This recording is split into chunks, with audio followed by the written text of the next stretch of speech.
Avec ce livre magique Arctos, signé du photographe Kyriakos Kaziros. Bonsoir à vous.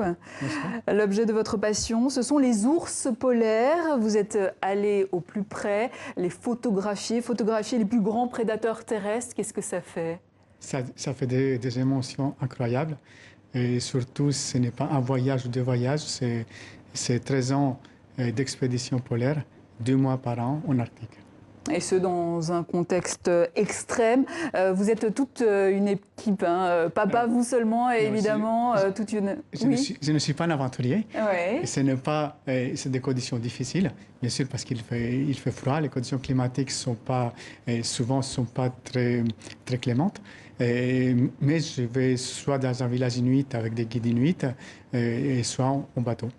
C'est quoi la technique d'approche alors? Racontez-nous l'envers du décor. Alors, l'envers du décor, ce n'est pas moi qui va m'approcher des ours polaires. Oui. Je fais confiance à mes guides inuits. C'est eux qui décident à quelle distance on peut les approcher et si on doit attendre qu'un ours il vienne vers nous. À pied, c'est très compliqué.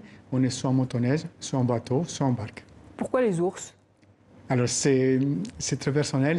Quand j'avais 6 ans, on m'a offert un ourson peluche.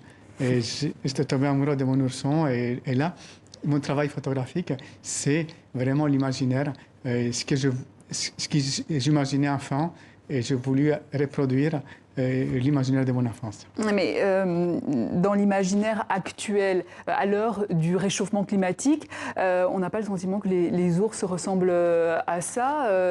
On se trompe du coup ou... Alors, tout dépend à quelle saison et à quel endroit on les photographie.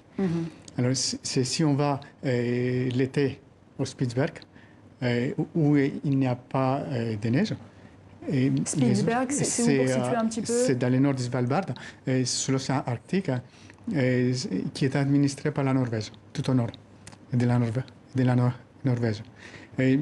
Mais par contre, ce que je voulais préciser, c'est que le réchauffement climatique, c'est vraiment très grave pour les ours polaires, mais ce n'est pas la cause principale de la future disparition des ours polaires, c'est surtout c'est la chasse au trophée.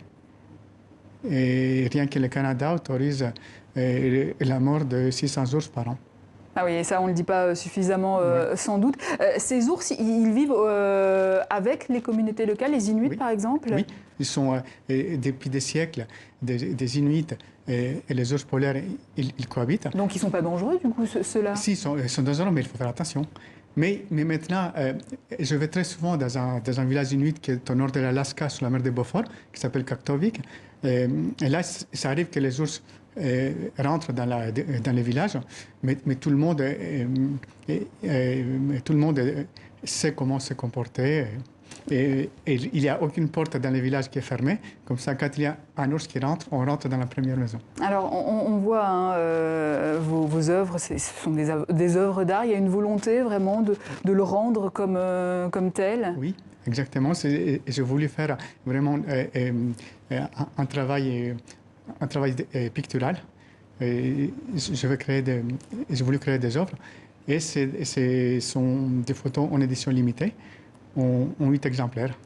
Et là, c'est la première fois que ça arrive. C'est à Paris. On a créé un événement avec Véronique, la propriétaire de l'hôtel Raphaël, avec Doma Viland. Et on a créé des sculptures en inspirant de mes photos. Et une société belge s'appelle Tiger Lily. On a créé des tapis. On a créé un univers autour des ours polaires à l'hôtel Magnifique. L'hôtel Raphaël, où vous exposez d'ailleurs, et également à la galerie Blin plus Blin, Kyriakos Kaziros. Merci beaucoup d'être passé dans le locaux TV5 Monde.